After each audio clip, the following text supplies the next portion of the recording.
Welcome, boys and girls. Costin here with a discussion about unit recruitment, army compositions, and also Autoresolve for Nurgle in Total War Warhammer Free Immortal Empires. Nurgle is a unique case in terms of their campaign army guide, if you will, because of the way they recruit, which is very different than all the other races in the game. Sure, you also have Warriors of Chaos, but Warriors of Chaos are also in their own right a bit more traditional, because at least they can get a couple of armies relatively quickly in their campaign, whereas Nurgle has to devote significant time and resources to it. And you also have to pick what units you're going to focus on in terms of recruitment, what structures you're going to focus on. And usually what I prefer to do is get units that have a good auto-resolve result. Partly, the reason for it is it will allow you to avoid a lot of the more insignificant battles in the campaign. Like, this is a significant battle, to be sure, but this is like the fourth significant battle in this entire campaign. So I had one against Malice Darkblade, I had one against Helibron, might get the second one soon enough, depending on how that shapes up, or maybe not. We'll see. Then one against Azazel, and now against Castalton. So a lot of the battles you end up fighting in a campaign are like settlement battles, or against far weaker opponents. For instance, Varg declared war on me and then just tried to rush me with a bunch of Marauders, which didn't end up working for them. So having a good auto-resolve result is not about like trivializing battles like this. It's about all the other battles that you have to deal with during the course of a campaign. Specifically because minor settlements do have an auto-resolve benefit. And look, sieges and minor settlement battles against garrisons are not really interesting in the game. But on top of that, units with a good auto-resolve inherently have good durability, because a lot of it is tied to armor. And also, in Nurgle's case, it's tied to the fact that you end up having full-on melee armies, which, given the way auto-resolve works, if you have a full melee army, it's going to perform much better than a hybrid army in the auto-resolve. There's various things. So having an army like this with units that have a high level of durability, Chaos Warriors and Chosen of Nurgle, tends to perform much better. Another unit to talk about, and one that I think a lot of people tend to ignore, are Forsaken of Nurgle. Yes, I have some Pestigors, but they're mostly fluff over here. But yeah, you get Forsaken of Nurgle. Sure, they're not Chaos Warriors, but they still have Frenzy. They still have a decent level of speed, so they have flanking capability. And in the case of Nurgle, they have poison attack, so those do combine to give some useful combat abilities all around. So armies like this will generally perform much better. And it's not just a question of like auto-resolving things, it's also a question of momentum in a campaign. In fact, most of the time, even with armies like this, you may not necessarily want to auto-resolve when you're, say, invading a province, an entire province, because even with those kind of armies, you'll take significant damage from the settlement, so you're kind of still forced to deal with manual battles, unless you have many armies. But with an army like this, you will usually, with high level of armor, you end up having high level of durability, which means your units take significantly less damage from battle to battle.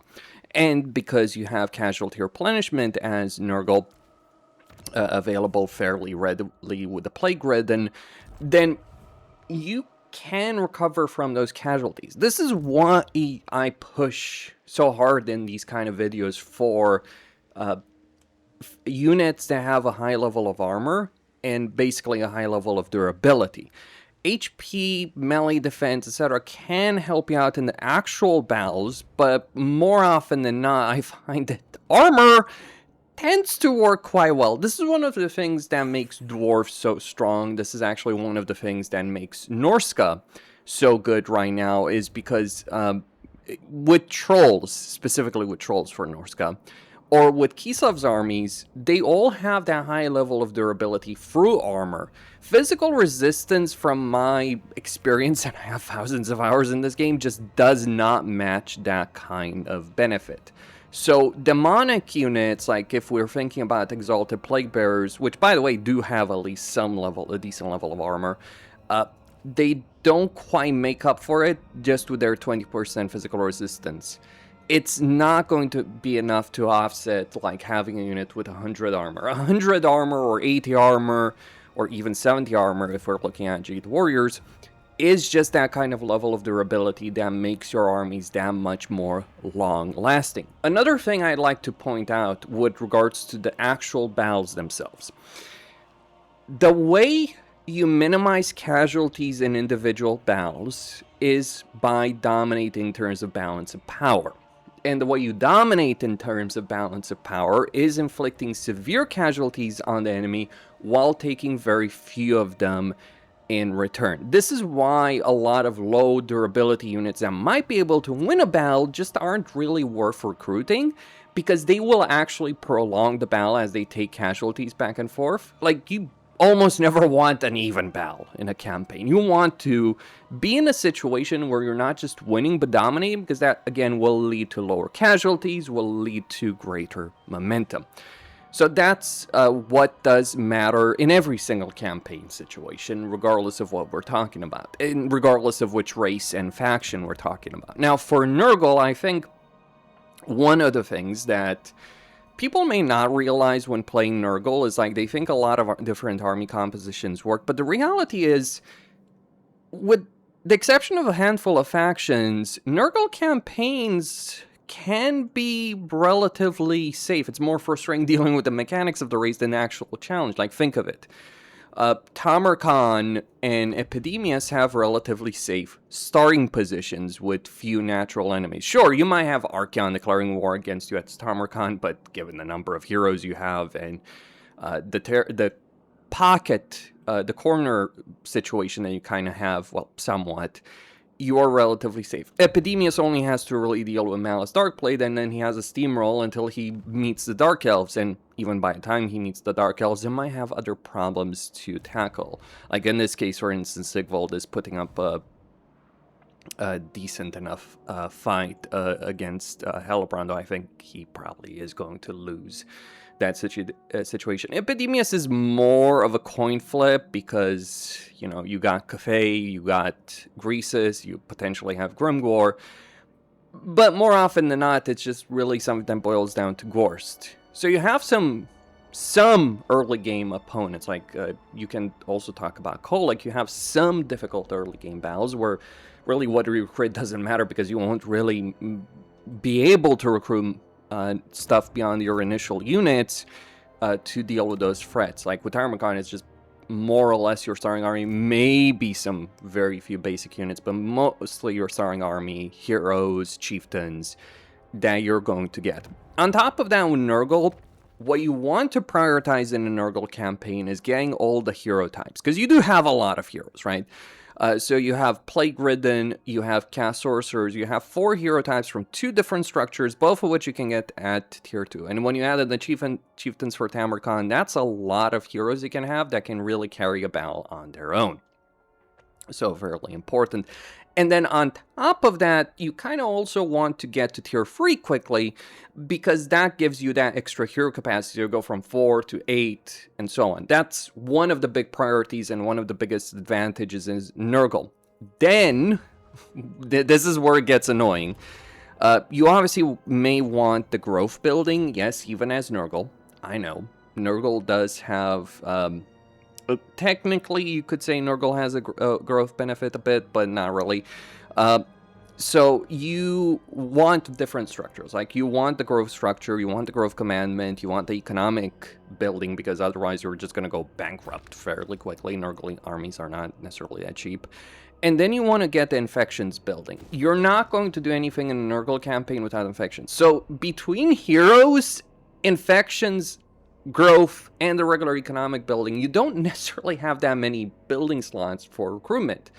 Now, this is kind of the same situation for every other race, except with Nurgle, the more recruitment buildings you have, the better off you'll be. Yes, you can rush the cycle on a specific building, but throughout the campaign, especially a longer campaign, you'll benefit far more from having as many recruitment centers as possible, because that way you just pay the upfront cost for infections for that specific building, and then you just wait for units to be acquired in a campaign, and you'll eventually end up having a lot of them. Like, for instance, here, there are quite a few of them. Not as many as I'd want, and certainly not in terms of cavalry, but you will definitely have a lot of units. Like, for instance, here I can just build an entire army of Forsaken Cast Warriors and Chosen, maybe some Pestigors thrown in at turn 39. And this is not even the best situation. You can kind of push it even further. But yeah, you do want those infections. The problem is you also have infections for research that's really useful, specifically fattening seeds that give you one population surplus for newly captured settlements, which really does help you out in a Nurgle campaign growing those settlements. In particular, given the construction time of various buildings, or the provincial capital buildings, and then you take 4 turns for a barracks, which... I understand the cycle system. I think it could be improved, but I think also requiring 4 turns to build a basic barracks is just frustrating. I get why you wouldn't want to necessarily give the player instantly units in 1 turn, but still, it's just a really silly system in quite a few ways. This brings us to the subject of actual unit recruitment. What do you want to recruit beyond the units themselves? I've talked about the units themselves on the tier list, but we have to talk about the actual structure. So I've mentioned durability already, but let's look at what these buildings have on offer. So first off, you have the Plaguefish Poppies. These give you 1 Plague Bearer of Nurgle, then 2, and then Exalted Plague Bearers. In comparison, you look at the Rancid Alloy, you get 1 Forsaken of Nurgle, which, by the way, is a better unit. Just flat out the better unit. No discussion on that subject, with the exception of, like, magical attacks. But those are only useful against other demons, and even against other demons, you're like, I've defeated the Demon Prince, no problem. But then you also get Marauders of Nurgle, which are significantly better than Nurglings. And then you move on to Cast Warriors, Pestigors. Sure, not the best units, Pestigors, but having a couple of them is not necessarily bad. And then the huge benefit here is, like, you get free units of Chosen versus free units of Exalted Plague Bearers. And by the way, this maxes out at tier 3. So having Chosen at tier 3 as Nurgle is kind of really funny. Like, Nurgle and Khorne have it, though obviously Khorne has far more easy access to Chosen than Nurgle.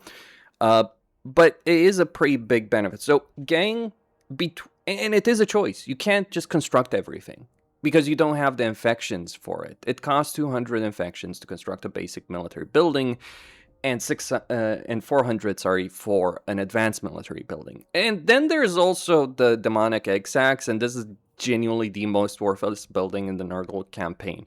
You get Chaos Warhounds with poison and Chaos Furies. I will never understand the people who argue in favor of these units. Like, guys, if it's the question of fast-moving units in a campaign, you've got much freaking better options available over here that you can get. Like, let me put it like this. Would you rather have Chaos Warhounds, or would you rather, get basic, more Forsaken unit, or save up for things like Plague Drones, Pox Riders, and then eventually Chaos Knights?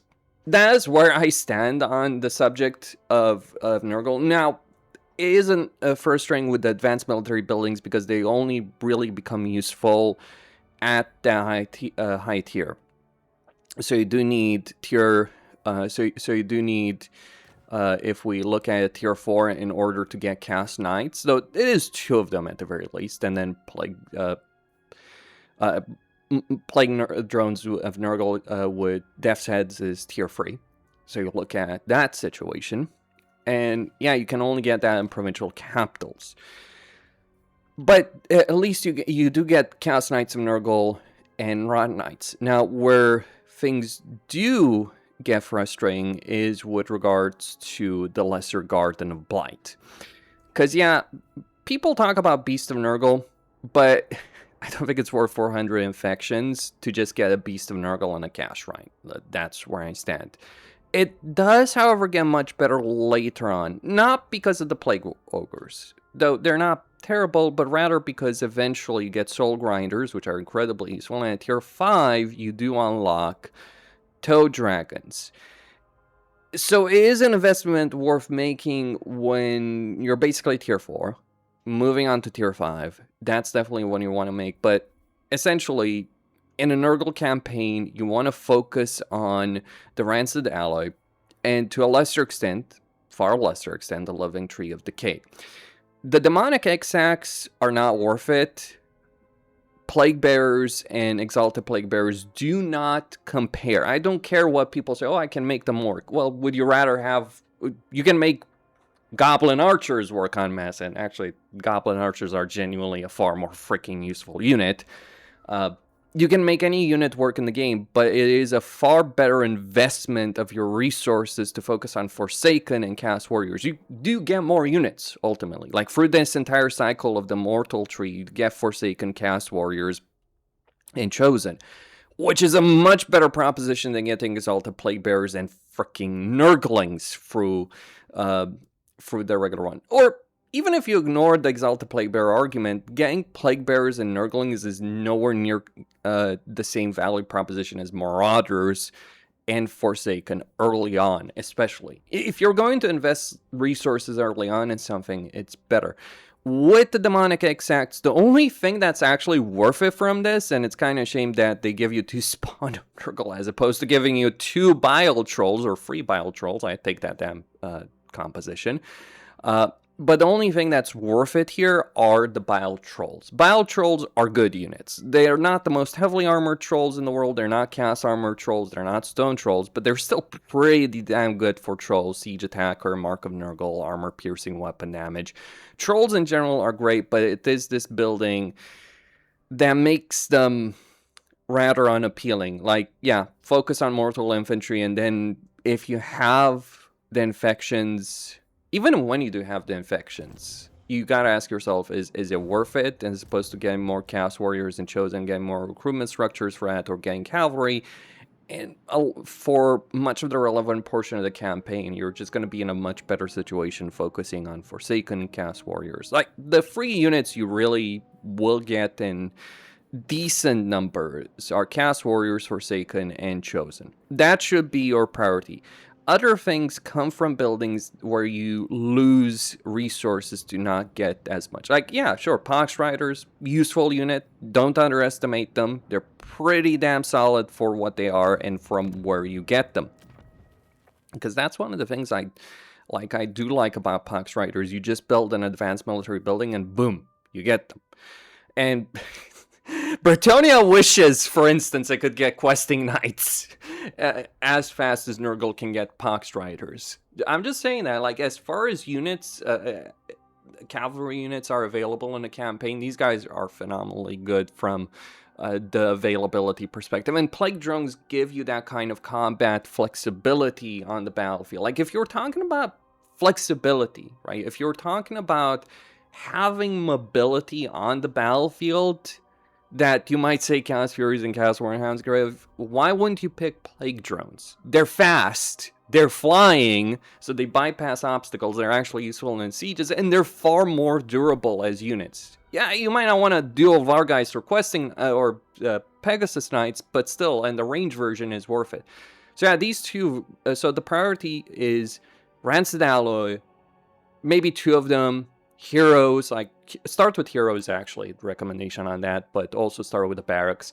Then eventually get the Living Tree of Decay, get more Barracks, and eventually, if you have to choose, because you will have this choice, getting Lesser Guard and Blight as your higher tier might be worth it, but I would, again, wait until tier 4. Everything else is fluff, really.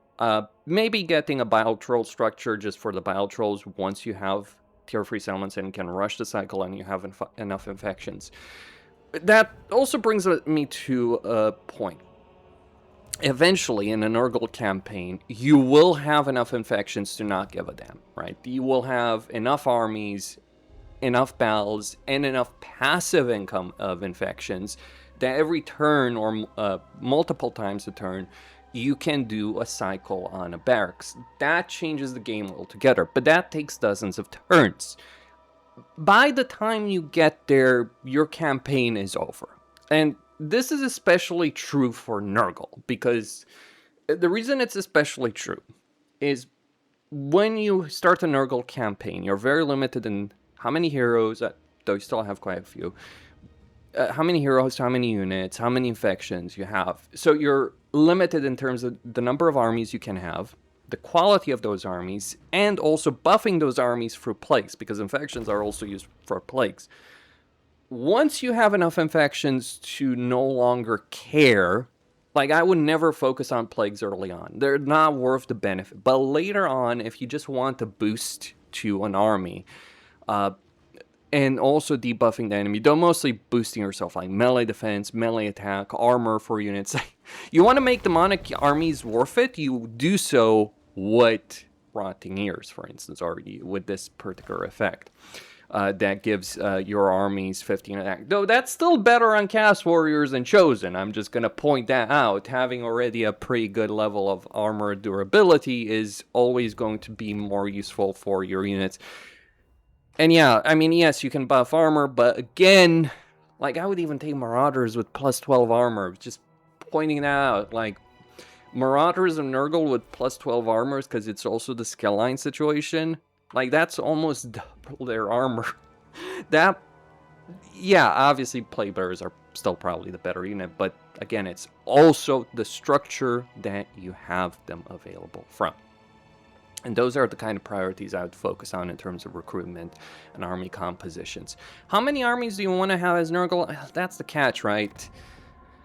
I'd say 2 is kind of what you want to aim for the relevant portion of the campaign, and then you kind of just don't care. But that does mean picking 5. Thankfully, you are in relatively safe positions, and Kugaf is the most exposed, but he's probably not going to end up fighting Cafe, Drazov, Greasus at the same time. I mean, you can, don't get me wrong, and that's not an ideal situation, but usually you're not going to face that kind of state of affairs. So be careful on that. You'll be fine for it.